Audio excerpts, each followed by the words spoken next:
Democratic party of India SDPI की तरफ से डिस्ट्रिक्ट का वाइस प्रेसिडेंट हूँ। आज आप लोगों के सामने महाअगाड़ी बनाकर मालेगांव की सियासत में एक नए बाब का हमने आगाज़ किया है। शहर के हालात बस से बदतर होते जा रहे हैं। आज मालेगांव शहर में अब कोई सियासी लीडर नहीं है।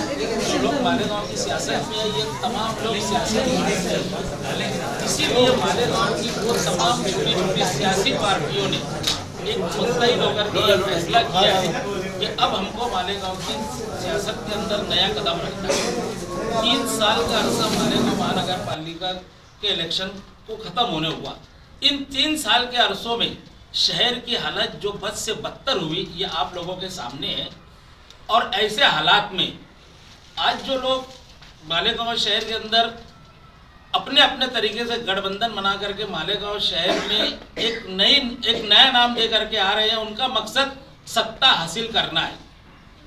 हम ये देख रहे हैं कि इन 3 सालों के अंदर जो पार्टी के सिटिंग कारपोरेटर थे, इन लोगों को ये घमंड था, ये गुरूर था कि हम पैसे के बलबूते पर चुन करके आ जाएंगे।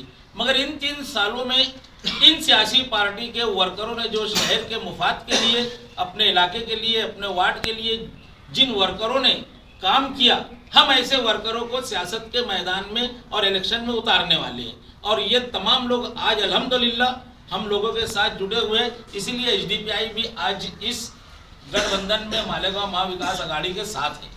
और हम उम्मीद करते हैं कि आप लोग इसको अच्छा कवरेज करेंगे और शहर में एक नए सियासी इनकलाब लाएंगे।